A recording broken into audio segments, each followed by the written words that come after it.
어느 나라나 어느 민족이나 어느 장소나 가보면 그분들이 오랫동안 만들어 놓은 문화가 있습니다.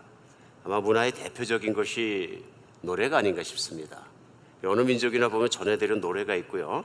오래된 그런 전통적인 노래를 들어보면 그 국민의 정서가 묻어 있는 것을 볼 수 있습니다. 우리 한국의 정서, 한국의 노래, 그런 많은 분들이 말씀하십니다. 한이 좀 있지 않느냐?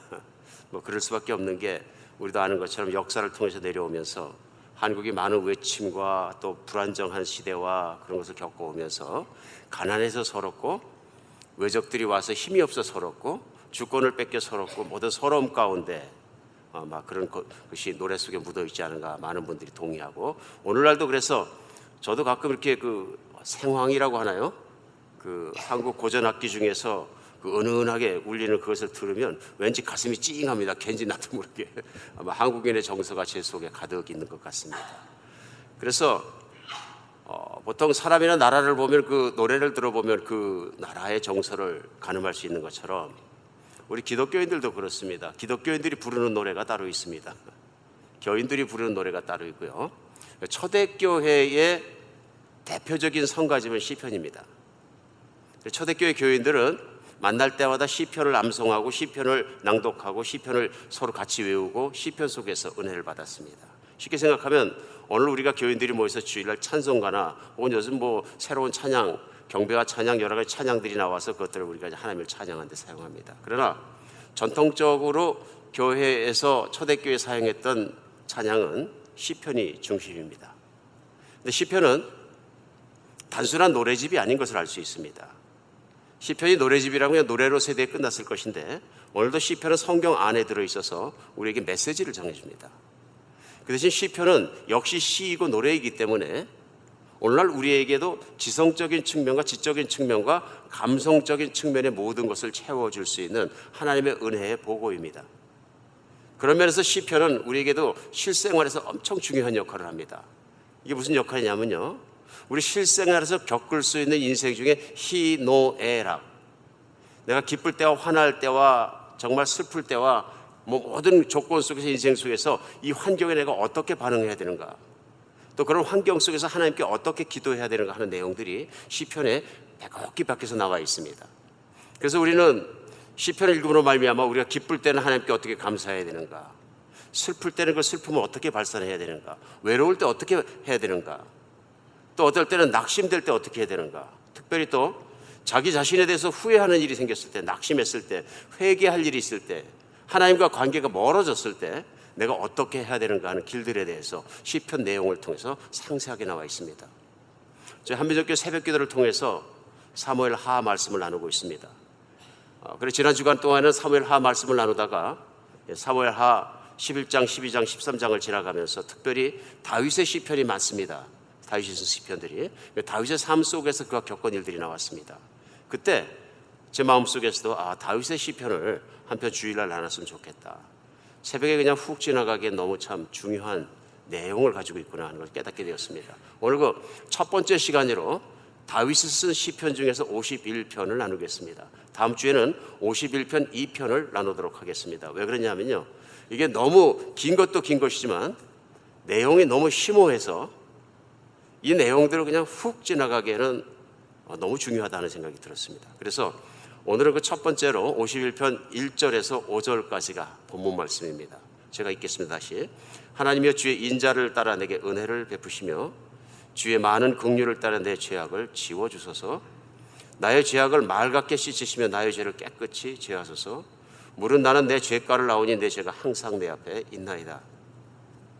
내가 주께만 범죄하여 주의 목전에 악을 행하였사오니 주께서 말씀하실 때 의로우시다 하고 주께서 심판하실 때 순전하리다 하리이다. 내가 죄악 중에 출생하였으며 어머니가 죄 중에서 나를 잉태하였나이다 하는 말씀입니다. 오늘 시편이 시작될 때 그 머리에 성경에 보면요, 주석이 붙어 있습니다. 그 내용에 뭐라고 붙어 있냐면 다윗이 지은 시다 써 있고요, 다윗의 시, 인도자를 따라 부르는 노래이다. 이것이 한 사람의 시만 된 것이라 다윗이 썼지만 다윗 이후에 수많은 사람들이 이 시편을 외우면서 공감하고 느꼈고 새로워졌다는 내용입니다. 그러면서 다윗이 이 내용이 뭐냐면 배경이 다윗이 밧세바와 동침한 후에 선지자 나단이 그에게 왔을 때라 이렇게 정해지고 있습니다. 그러니까 다윗의 인생, 다윗의 삶이 사무엘 상하를 통해서 나옵니다. 근데 특별히 사무엘 하에 오늘 시편과 연관이 있는 나단 선지자가 왔을 때가 언제냐 하는 것이 나옵니다. 그래서 사무엘 하에 정확하게는 12장 1절부터 시작합니다.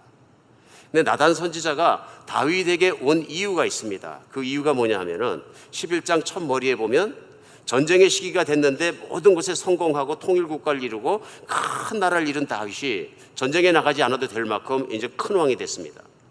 이제 부하들만 내보내도 웬만한 전쟁을 승리할 수 있는, 다스리기만 하면 되는 평안한 시대가, 태평의 시대가 왔습니다.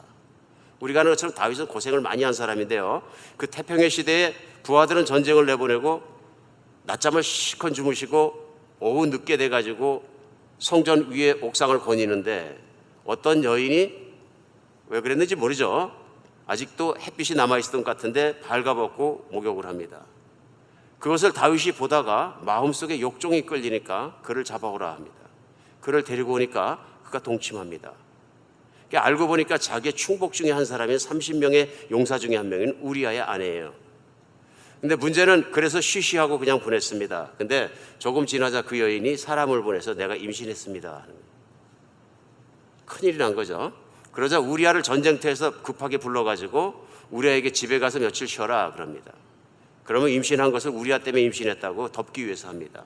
근데 이 사람이 또 문제가 있는 것이 너무 충성스럽습니다. 그래가지고 나는 전쟁 중에 왔기 때문에 절대로 집에는 가지 않겠습니다. 우리 전쟁의 사령관도 지금 전투 중에 목숨을 걸고 싸우고 있는데 내가 그런 범죄를 할 수 없습니다. 가지 않습니다. 성전 입구에서 그냥 잡니다.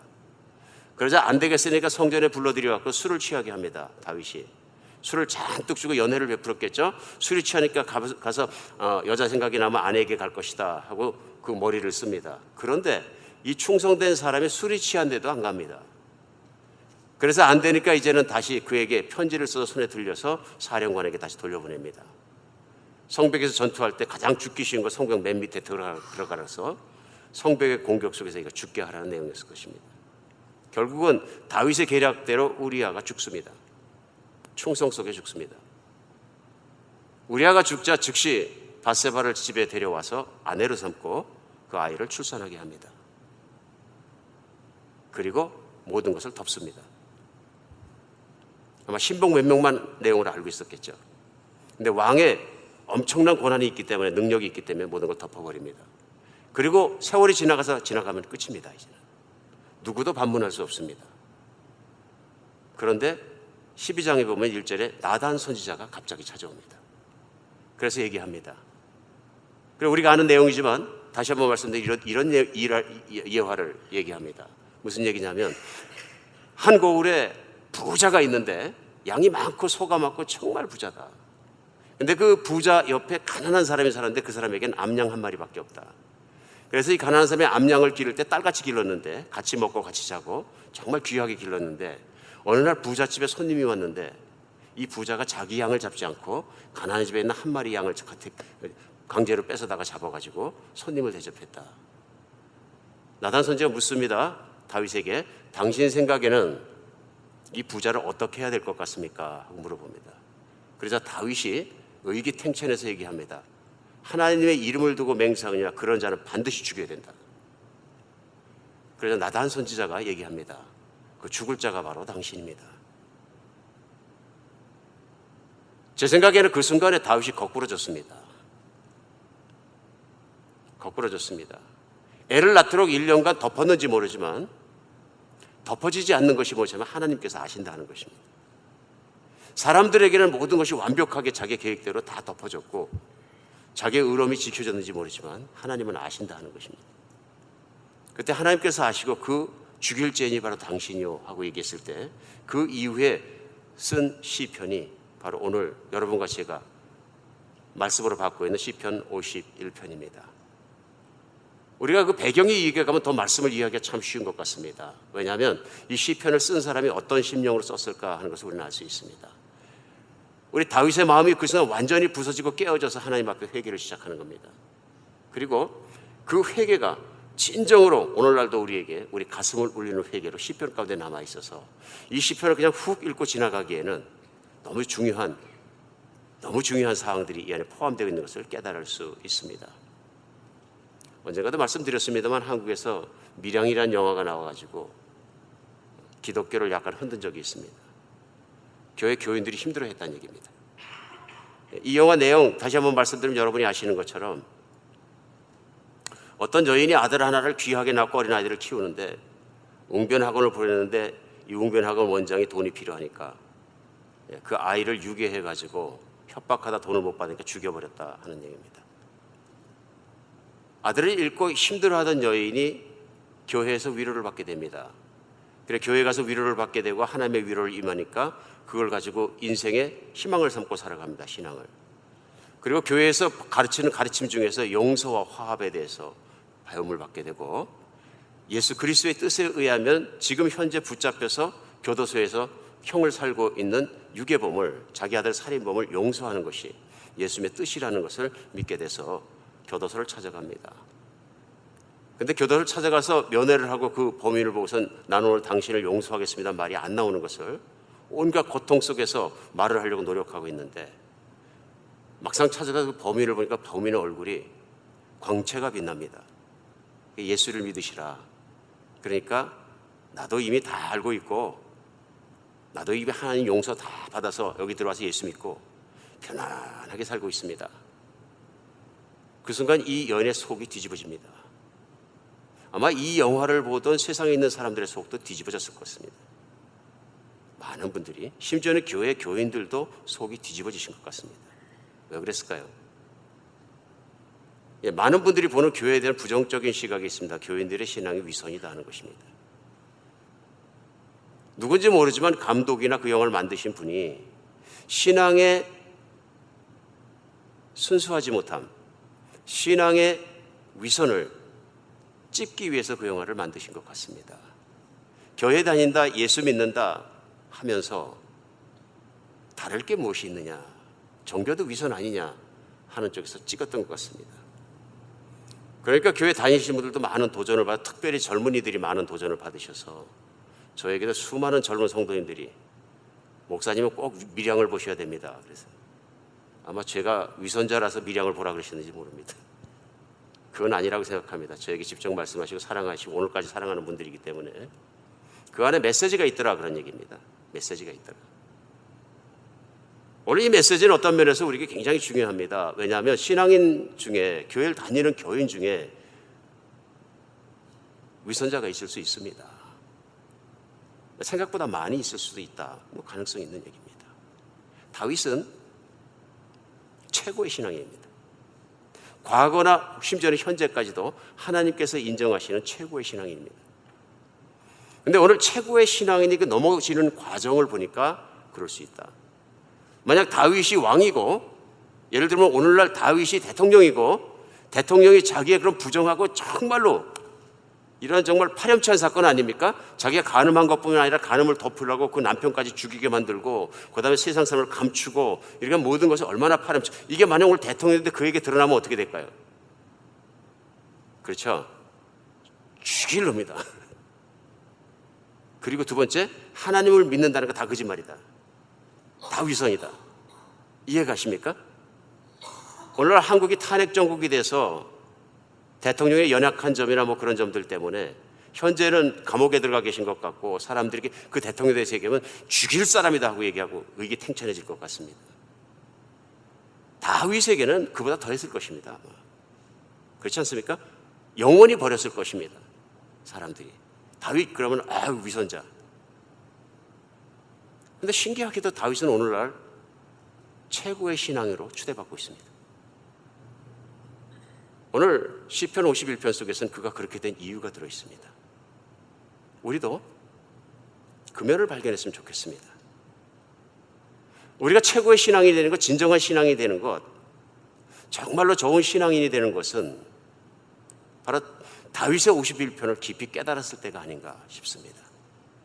그래서 교회가 세상 사람들이 지적하거나 손가락질할 때 무조건 세상 사람들이 악하다, 마귀다, 사탄이다 그래서 버릴 것이 아닌 것이 교인 안에, 인간 안에, 목사 안에, 장로 안에, 지도자 안에, 교인들 안에, 평신도 안에 이런 위선과 잘못된 신앙이 있을 수 있다는 것을, 충분히 있을 수 있다는 것을 인정하고 하나님 말씀을 말씀으로 받는 그런 주일이 됐으면 좋겠습니다.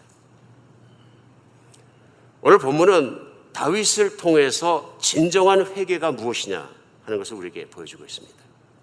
진정한 회개가. 다윗은 오늘 시편 속에서 그가 고백하고 있는 것이 뭐냐면 제일 첨예한 것이요, 나는 죄인입니다 하는 것입니다.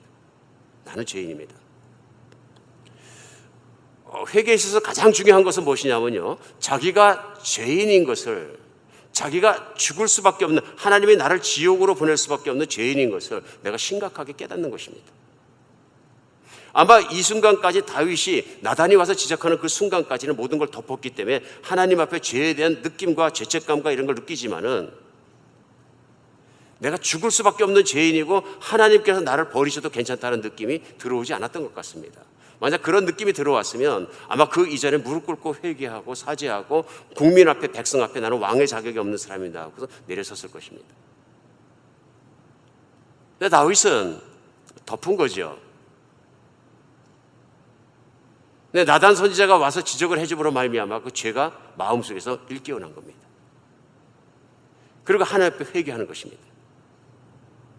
근데 이 죄가 자꾸 생각이 나는 거죠. 그래서 3절에 보면요, 물은 나는 내 죄가를 하며 내 죄가 항상 내 앞에 있나이다. 죄를 잊어버리려고 해도 잊어버릴 수가 없고, 버리려고 해도 버려지지가 않고, 하나님 앞에 나가려고 그러면 그 죄 때문에 나가지 못하겠고, 하나님은 가깝게 느껴졌다고 나 자기는 믿었는데 그 순간부터 그 죄가 살아나니까 하나님이 멀어지더라는 얘기입니다. 하나님의 사랑을 붙잡으려고 해도 붙잡아지지 않고 하나님이 너무 멀게 느껴지더라, 그런 얘기죠. 답답해지더라, 그런 얘기입니다. 오늘도 주일날 이 말씀을 듣거나 우리가 주일날 교회에서 예배를 드리거나 하면서 찬양을 하는데 내 마음은 답답하고, 찬양을 하는데 나는 그게 느껴지지가 않고, 내가 환난이나 어려운 환경을 지나가는데 하나님 붙잡아 산다는 걸 뻔히 알면서도 하나님이 잘 붙잡아지지도 않고, 그런 냉랭함이 어쩜 우리 안에 있을지 모릅니다. 우리에게 오늘 이 말씀이 필요합니다. 내 신앙은 왜 병들었을까? 아니면 내 신앙은 왜 그렇게 깊이 안 믿어지는 걸까? 그 모든 것 사이에 오늘 다윗이 얘기하는 이것이 우리에게 너무도 중요합니다. 은혜라는 건 다윗에게 하나님께서 나단을 보내주신 것처럼 내 죄가 확 깨어나는 순간이 있다, 그런 얘기. 내가 죄를 갖다 묶어놓고 밟아놓고 생각하지 않으려고 피하고 살아왔는데 어느 날 이게 확 살아나더라, 그런 얘기입니다. 하나님이 임하시면, 성령이 임하시면, 하나님이 나를 찾아가시면 첫 번째 일어나는 현상이 뭐냐면 죄가 확 생각이 나는 것입니다. 내가 죽을 때까지 죄가 확 생각이 안 나면 진정한 회개를 못하기 때문에 하나님을 향한 진정한 감사도, 하나님께서 주시는 용서의 확신도 아무것도 없습니다. 신앙이 나띵입니다. 내가 믿는다는 신앙이, 내가 열심히 된 교회가, 내가 열심히 섬긴 것이 나를 변화시키지 못합니다. 교회를 아무리 열심히 다녀도, 내가 아무리 열심히 섬겨도, 열심히 뛰어도 그것은 내가 종교 중독이고 일 중독이고 내가 일에 중독돼서 자기 만족을 구하는 것뿐이지 실제로 하나님과의 관계 속에서 놀라운 은혜와 감격을 누리지 못합니다. 다윗이 얘기합니다. 하나님이 지적해주고 내 죄가 일깨어나기 시작하니까 막 들끓고 올라오기 시작하니까 내 죄가 항상 내 앞에서 괴로워서 못 견디겠다, 그러지. 괴로워 못 견디. 제가 오래전입니다만 올랜도에 갔을 때 한 성도님이 간증하신 내용입니다. 나오셔서 이 성도님이 제가 갔을 때는 앞에서 한국교회에서 찬양 인도를 하시는데 젊은 분이셨는데, 처음에는 그 성도님 보면서 예배드리는데 마음이 좀 불편했어요. 왜 그러냐면 복장이 아니야, 예배 인도자가. 너무 난하게 입으셨어요, 형제님이. 그리고 뭐 모자를 삐딱하게 쓰고 오셔갖고 기타를 치면서 막 이렇게 하시는데, 쉽게 생각하면 사회 어디에서 이렇게 하시는 것 같아요. 그래서 저분이 혹시 밤에는 가서 돈 벌고 저걸로 낮에는 와서 주일날은 찬양하는 거 아닌가, 이런 착각이 이제 들어서 마음이 굉장히 불편했더래요. 그러나 죄인의 하나님, 죄인의 예수님께서 그도 용서하실 것이라 생각하고 같이 예배를 드렸는데 그분이 간증을 하시는 거예요.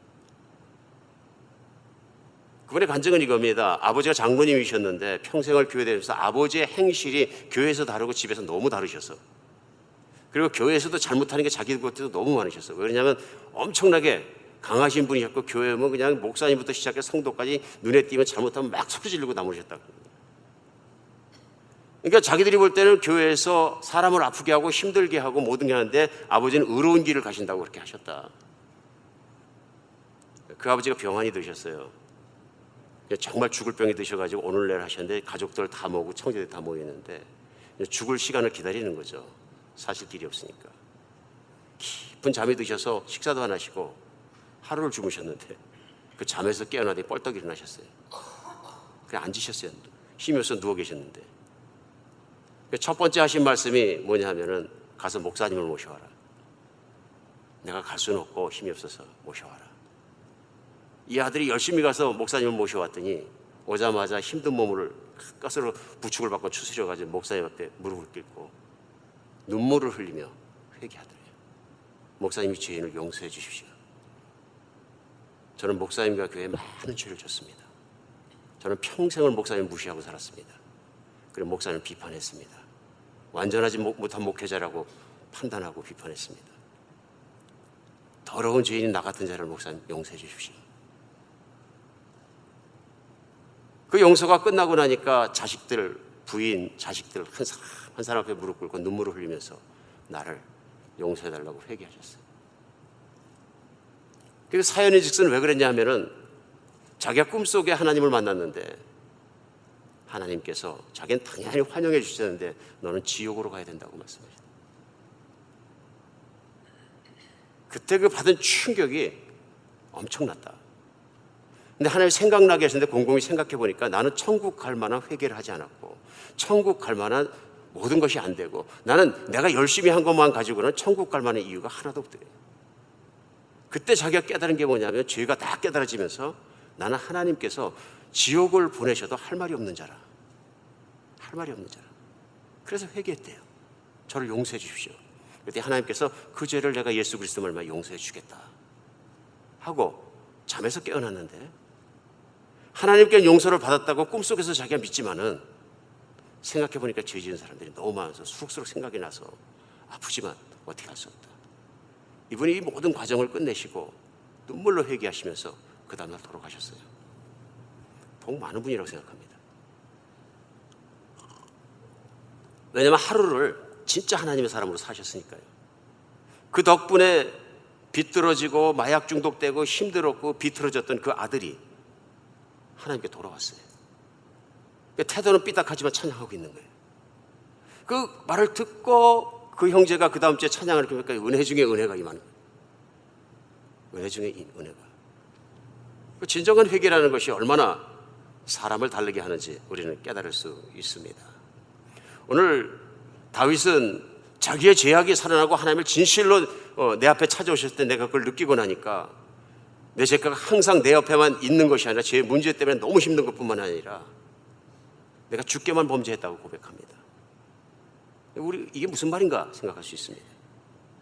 생각해 보니까 사람한테 범죄한 것은 둘째치고 나는 하나님을 잘 믿는다고 생각했는데 하나님께 너무 큰 범죄를 했다 그런 얘기예요. 왜냐하면 하나님의 목전에서 하나님 보시는 앞에서 내가 악을 행하고도 모른 척하고 깔아뭉개고 그냥 살아왔다 하는 얘기입니다. 그래서 오늘 그 죄를 지적해 주셨을 때 그 죄가 살아나서 보니까 주께서 말씀하실 때 의로우시다고 주께서 심판해서 순전하리라 했다. 이 말씀 뭐냐면요, 하나님의 법을 어기고 하나님의 법도를 따르지 못하고 위선적으로 살아오고 사악하게 살아간 내 자신을 보니까 하나님의 심판하실 때 나를 지옥 밑바닥으로 보내실지라도 그건 하나님이 의로우셔서 그렇게 하신 것이다. 철저한 죄인의식입니다. 자기가 다 부숴버린 거예요. 하나님이 어떤 말씀을 하실 때도 하나님은 의로우십니다. 나는 죄인입니다. 나는 하나님 앞에 내세울 것이 아무것도 없습니다. 정말 죄인 중에 죄인입니다 하고 얘기합니다. 오늘 하나님 앞에 죄인 중에 죄인이기 때문에 하나님이 어떤 조처를 하셔도 죽이시더라도 어쩌시더라도 지옥에 보내시더라도 나는 할 말이 없습니다. 오늘 다윗은 죄의 심각성을 느끼고 있습니다. 죄의 심각성을. 오늘날 우리도 신앙생활 한다고 교회 다니고 하면서 또는 교회를 그냥 예수님이 살아계신가 해서 왔다 갔다 하는 분에게도 동일하게 문제가 있습니다. 그래서 뭐냐면 죄의 심각성을 느끼지 못할 때가 많다. 내가 죄를 짓는 것이 사람에게만 물론 죄를 졌지만 사람에게만 죄를 짓는 것이 아니라 하나님께 죄가 되었다는 것을 느끼지 못하고 살 때가 많다. 그러나 사실은 사람은 속일 수 있을지 모르지만 하나님은 속일 수 없다는 것을, 나에게 하나님을 믿는 믿음이 진정 들어왔을 때 첫 번째 일어난 반응이 뭐냐면 하나님과 나의 관계 속에서 하나님은 나를 어떻게 보실까 하는 문제입니다.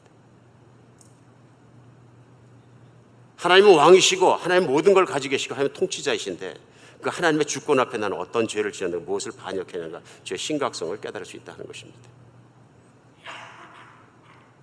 하나님 앞에 죄인이기 때문에 자기가 죄인임을 심각하게 깨닫고 나면 우리는 다른 사람이나 내가 살아온 환경을 이유로 될 수 없습니다.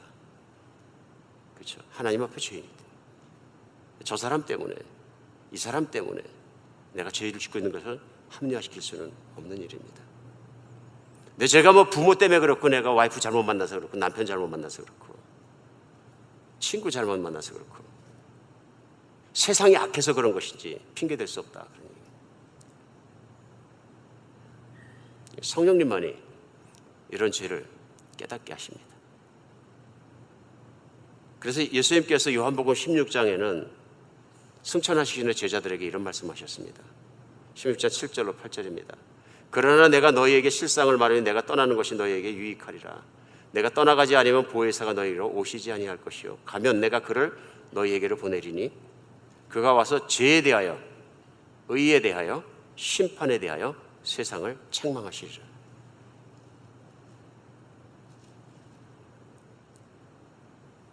하나님을 믿게 되면, 성령을 받게 되면 성령이 내게 찾아서 첫 번째 일어나는 것은 다윗에게 나단이 찾아왔을 때 일어나는 현상처럼 하나님이 살아계심을 분명하게 믿게 되는 순간에 죄가 훅 살아나는 거예요. 하나님 앞에 지은 내 죄는 살아나고 내 모든 교만과 하나님의 대적한 것과 내가 남모르게 지은 죄들과 사람들을 힘들게 한 것들과 모든 죄들이 확 살아나고 나는 죽어버리는 거죠. 그러니까 어느 분이 지적하신 것처럼 복 있는 사람은 살아 생전에 그게 죄가 확 드러나는데 복이 없는 사람은 죽어서 그것이 생각나는 거예요. 그러니까 예수님께서 누가복음 16장의 비유로 말씀하신 거지 나사로와 부자 얘기가 그것입니다. 거지는 가난했기 때문에 자기의 죄악을 생각할 수 있었지만, 내 마음이 겸손해졌지만, 부자는 내가 가진 것이 많고 인생이 잘 풀리니까 하나님의 복이라고 생각하고 그것만 누리다 살다 보니까 하나님 앞에 내가 얼마나 말씀을 어긴 죄인이고 하나님을 경외하지 못한 죄인인가 깨닫지 못했기 때문에 죽어서 그걸 깨닫게 됐으니까 불행한 사람입니다. 그래 결국은 지옥으로 갔다. 참 감사한 말씀이 그런 걸 깨닫게 하시는 것도. 뿐만 아니라 누가복음 5장에는 베드로가 예수님을 만나는 광경이 나옵니다. 그가 정말 밤새도록 그물질을 했는데 어부인데 고기 한 마리 잡지 못했습니다. 실패한 아침에 예수님 말씀을 듣고 예수님께서 깊은 데를 가서 그물을 던지라 그러니까 원래 상식상, 어부의 상식상 깊은 데로 가면 고기가 없는데 그 시간에는 던집니다. 순종해서 그물을 던졌는데 그물이 찢어지도록 올라옵니다. 그 순간 그가 생각하는, 이분은 사람이 아니시고 하늘에서 오신 분이라는 걸 믿게 됩니다. 이분은 하늘에서 오신 분이다. 그 순간 베드로의 반응은 뭐냐면 그 자리에서 엎드립니다. 나는 죄인으로서이다. 나를 떠나시옵소서. 하늘에서 오신 하나님을 만났다고 믿는 그 순간에 내 마음속에 훅 올라온 건 뭐냐면 이분은 하나님이시고 순결하시고 거룩하시고 능력 있으시고 나는 능력 없고 연약하고 나는 죄밖에 없는 사람이라는 게 확 생각이 난 거예요. 예수님을 진짜로 만난 사람마다, 또 신앙생활하면서 진실하게 신앙생활을 하는 사람마다 하나님의 임재 속에 살아가는 믿음이 되기를 정말로 간구합니다. 그게 믿음이거든요. 하나님은 살아계시고 내 삶을 보고 계시고 하나님은 내 삶과 무관하지 않고 하나님은 늘 나와 함께 계시다는 것이 믿음이거든요. 하나님이 살아계셔서 세상을 만드시고 세상을 움직이시고 모든 걸 가지고 있는 그 믿음이 들어오는 순간 정확하게 믿음이 하는 일이 뭐냐면 내 속에 있는 연약함과 지은 죄들이 훅 떠올르게 하는 거예요. 그래서 성령이 오시면 죄에 대하여, 의에 대하여, 심판에 대하여 알게 하실 것이다. 세상을 책망하실 것이다. 성령이 첫 번째 하시는 일은 뭐냐면 책망하시는 일입니다. 하나님 말씀이 선포되는 순간, 하나님 말씀이 선포되는 현장, 그런 현장마다 성령이 역사를 하시는 일은 뭐냐면요, 죄인의 죄인됨을 깨닫게 하시는 역사입니다. 예수님이 이 땅에 오셔서 하시는 일도 뭐냐면요, 각 고을마다 제대로 함께 돌아서 말씀 전하시면서 회개하라. 천국이 가까웠느니라.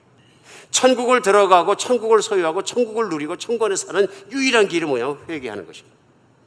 그냥 회개가 아니고 죄 졌습니다, 전 천국 갈 거죠? 이건 거래죠. 그것이 아니라 내가 어떤 존재인지를 하나님의 살아계심을 분명하게 믿게 되면 그 다음에 느끼는 건 뭐냐면 내가 어떤 존재냐는 거예요. 우리 하나님의 살아계신 것과 내가 어떤 인간인가 하는 것이 하나님 앞에 확연하게 드러나는 것은 그런 면에서 은혜입니다. 내가 눈물을 흘려 회개할 수 있는 것도 은혜입니다. 우리 하나님 안에 진실로 신앙에 대해서 심각하게 생각하는 여러분과 저의 주일이 됐으면 좋겠습니다. 그냥 강단에서 힘들어하고 하나님 멀다 그러면 이런 찬양하세요 이렇게 기분 돋궈지는 거, 그것이 우리 되는 일이 아니고 하나님을 진짜로 만나기 위해서는 한 가지 길밖에 없는 것 같습니다. 내가 죄인인 것을 깨닫게 되는 날. 하나님, 내가 통회하고 참복하고 진짜로 회개하게 하여 주시옵소서. 이것도 기도입니다. 최고의 기도입니다. 사실. 먼저 천국에 가신 이중표 목사님께서 이해하기 쉽게 하신 말씀이 있어요. 하나님 목회하다 보니까 이상하게 죄를 회개하는데 눈물이 나오지 않습니다. 하나님 앞에 눈물을 흘리지 못한 이 눈가를 빼주시옵소서. 무서운 고백입니다. 하나님 앞에 솔직하지 못한 이 눈은 눈도 아니고 눈깔입니다 하는 표현입니다. 사람이 교만해질 때, 죄를 많이 지을 때 첫 번째 나오는 현상은 죄에 대해서 무심하거나 무감각해지거나 그래지는 것 같습니다. 오늘 다윗의 시편에서 우리가 첫 번째는 내가 죽을 죄인이라는 걸 깨닫고 죄에 대한 심각성에 대해서 내가 깨닫게 되는 것이고, 두 번째는 뭐냐면 하나님의 용서를 내가 죄인인 것만큼 갈망하게 됩니다. 1절입니다. 2절까지. 하나님의 주의 인자를 따라 내게 은혜를 베푸시며 주의 많은 긍휼을 따라 내 죄악을 지워주소서. 나의 죄악을 맑게 씻으며 나의 죄를 깨끗게 제하여 주소서. 내 죄를 깨끗하게 만들어 주실 분은 하나님밖에 없다는 걸 다윗이 믿는 거예요. 왜 믿을까요? 그건 왜 그러냐면은 다윗은 구약 성경을 알고 있었고 조상들이 만난 하나님을 알고 있었습니다. 어떻게 해요? 말씀을 통해서요.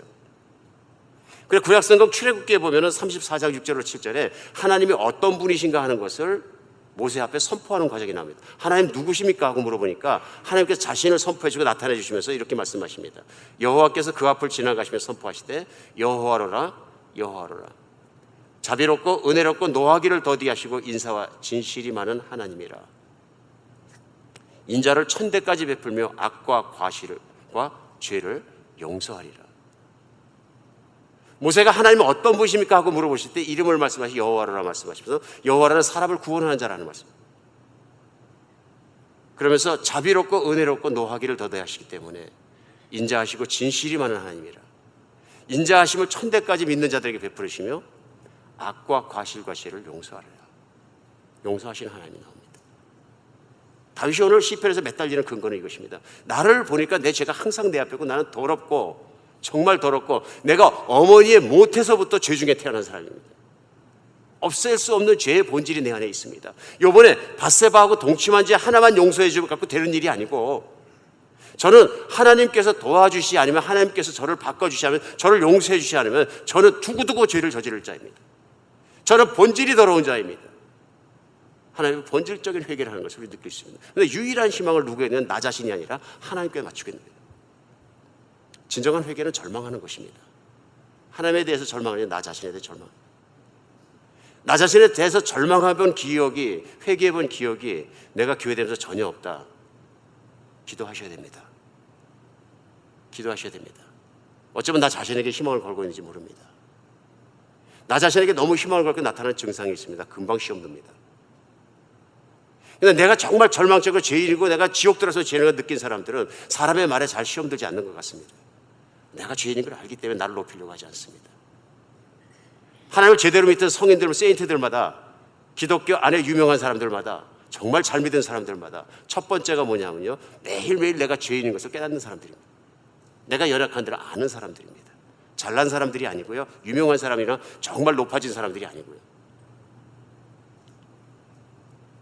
오늘 내가 하나님께 매달리지 않는 것도 어쩌면 내 자신을 믿기 때문에 그런 것이 아니라 돌아보는 시간 되었으면 좋겠습니다.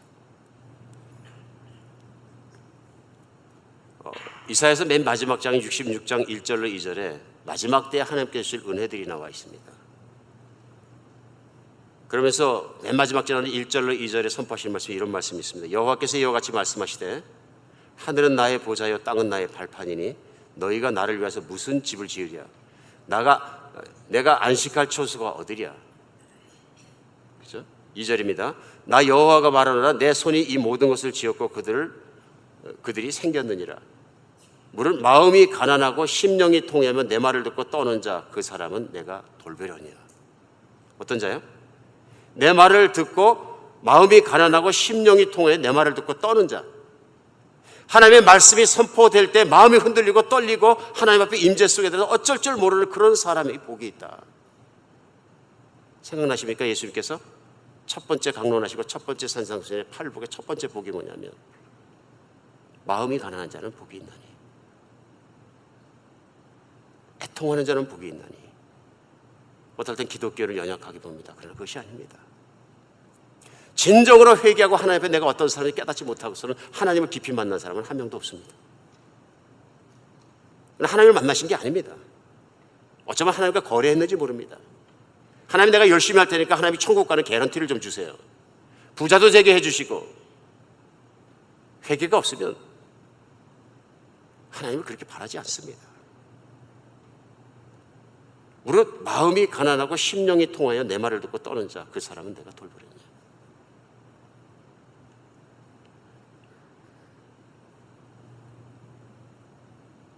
예수원대에서 발간한 제라드 윌슨 목사님의 책 중에 복음에 눈뜨라 하는 책이 있습니다.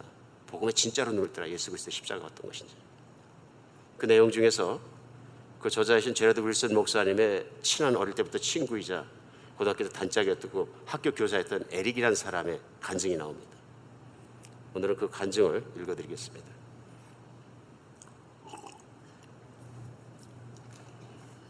(2008년 1월 18일) 차를 몰고 달리던 한적한 시골 도로는 내게 다메섹 도상이 되었다. 사도 바울이 다메섹 도상에서 부활하신 주님을 만난 것처럼 나도 그곳에서 주님을 대면한 것이다. 그분의 임재는 피부에 와 닿을 정도로 생생했다.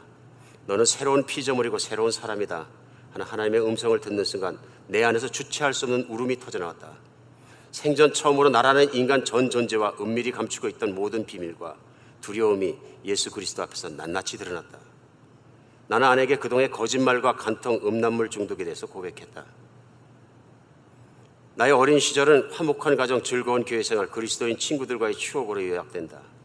비교적 숱하는 삶이었으면서 내게는 아주 어릴 적부터 양심을 마비시키던 고질적인 습관이 하나 있었다. 바로 거짓말이다. 들키지만 않는다면 거짓말은 나쁜 게 아니라 오히려 해볼 만한 일이라는 주관이 일찍부터 자리 잡고 있었다.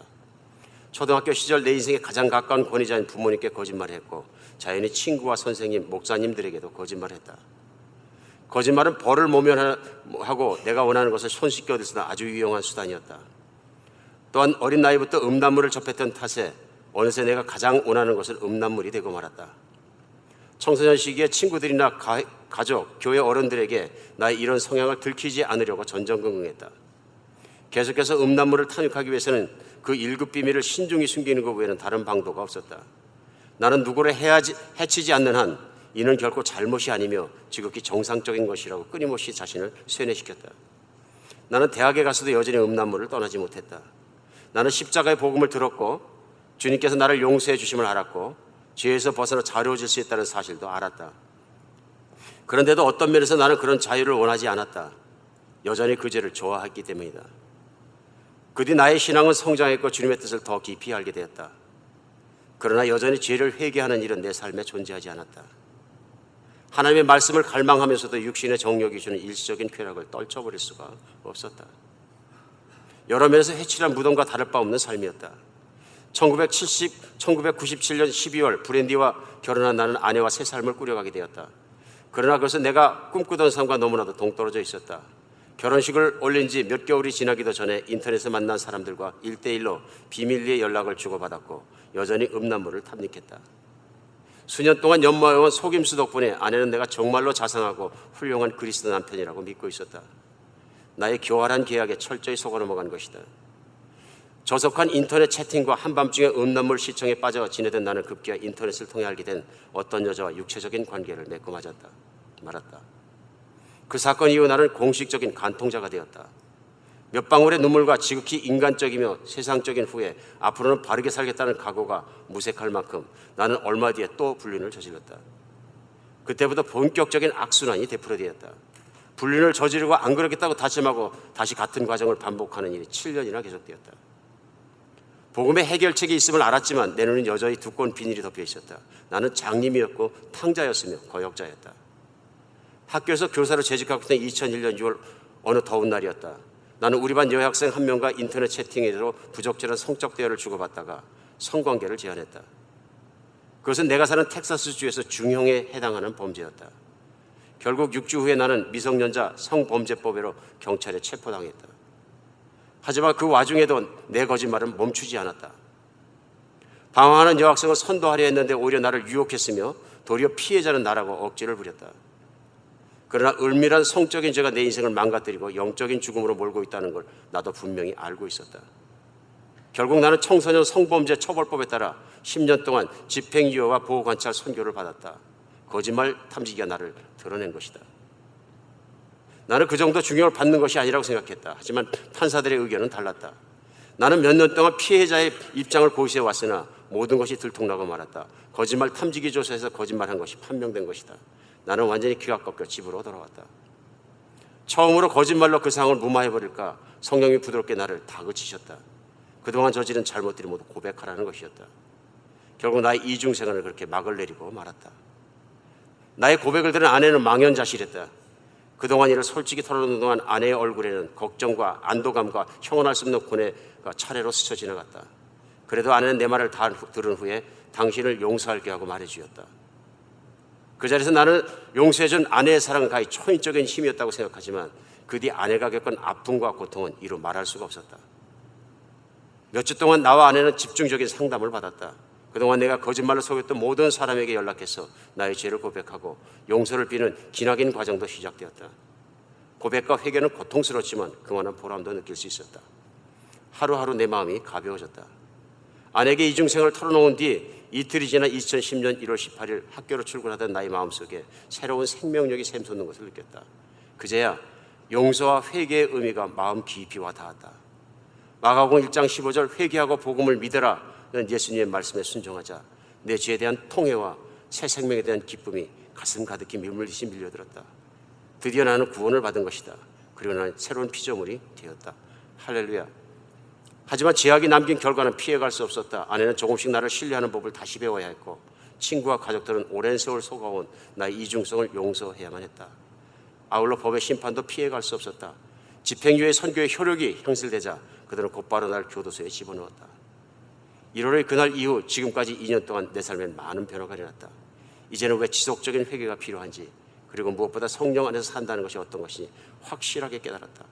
나는 2008년 1월 이후 음란물과 세스 중독에서 완전히 벗어났고 지금까지 단 한 번도 중독 증세가 재발하지 않았다.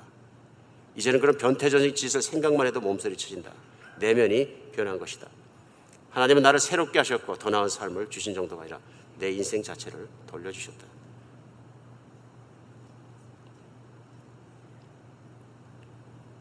하나님과 친하십니까? 얼마나 가까우십니까? 혹시 기도하는데 하나님의 능력을 체험하지 못하진 않습니까? 죄책감을 느끼긴 하는데 죄에서부터 완전하게 자유하지 못하진 않습니까? 한 가지밖에 없습니다. 진정한 회개가 없기 때문에 그렇습니다. 진짜 우리 주님 팔복 중에서 또 말씀하셨어요. 마음이 가난한 자는 천국이 저희 것이요. 그리고 8절에 마태복음 5장 8절에 말씀하십니다. 청결한 자는 복이 있나니 그들이 하나님을 볼 것이요. 마음이 깨끗해진 자는 복이 있나니 하나님의 용서를 받은 자는 복이 있나니 그들이 하나님의 얼굴을 볼 것이요. 정말 진정으로 회개한 사람은 누가 나를 비난하고 누가 나에게 말을 하고 무슨 말을 하더라도 할 말이 없습니다. 나는 죄인이기 때문에. 그리고 죄값을 치는 것 당연히 생각합니다. 다윗은 진정 회개했다는 증거가 있습니다. 그런데 자기의 그 범죄 때문에 자식들이 난리가 나고 곧이어서 그 아들 압살롬이 거짓말을 통해서 자기가 했던 똑같은 약삭빠른 계계들을 통해서 아버지를 공격하면서 왕권을 탈취합니다. 그리고 자기 후궁들과 동침합니다. 무지막지하게 아픈 사건을 겪으면서 그는 아들을 한 번도 원망하지 않고 끊임없이 아들을 위해서 눈물로 기도합니다. 그가 정말 머리를 풀고 맨발로 울면서 성 밖으로 쫓겨날 때에도 도망갈 때에도 그는 압살롬을 원망하지 않습니다. 그리고 자기를 손가락질하고 이제 힘없는 다윗을 욕하고 비난하고 원망하는 사람들에게 한마디도 얘기하지 않고 그들에게 해를 끼치려 하지 않습니다. 이것은 내 탓이라는 걸 아는 사람입니다. 하나님을 향해서 내가 얼마나 큰 죄를 지었기에 그런 것을 아는 사람입니다. 용서해 주시는 것만 해도, 하나님께서 나를 버리시지 않는 것만 해도, 왕이 쫓겨나도 사람들이 욕해도 나는 죄인이고 비난받아 당연한 사람이고 나는 하나님이 계심으로 걸어갈 수 있다고 믿는 사람입니다. 자기를 배신한 그 아들까지도 사랑하고 그 아들의 죽음 앞에서 통곡할 수 있는 진짜 사람이 되었습니다. 왕이 때문에 아들일지라도 죽여라 하는 정말 그런 자기의에 있는 사람이 아니라 이제는 진짜 하나님의 사람이 되었다는 것입니다. 사랑하는 여러분, 하나님은 살아계십니다. 하나님을 믿고 진짜로 변하는 사람은 한 종류의 사람밖에 없습니다. 진짜 내가 지은 죄가 어떤 것을 하나님 앞에서 분명하게 깨닫고 회개한 사람. 우리 한 주간 지나가면서 진실로 하나님께 기도하고 하나님 앞에 주신 나의 눌림이 있을지라도 눌림을 두려워하지 않고 그것이 하나님께 주신 나의 은혜라고 믿고 주님 앞에 그 죄를 들고 나가는 여러분과 제가 되었으면 좋겠습니다. 새로운 인생을 사십시오. 십자가가 무용하지 않고 예수 그리스도의 십자가는 가치 없는 것이 아닙니다. 개나 소나 다 믿고 구원받는 십자가, 나는 그런 거 필요 없다. 난 특별한 사랑을 원한다. 얼마나 육신적인 얘기입니까? 자기 죄인인 걸 1%도 깨닫지 못했을 때 하는 얘기입니다. 우리는 죄인입니다. 기도하겠습니다.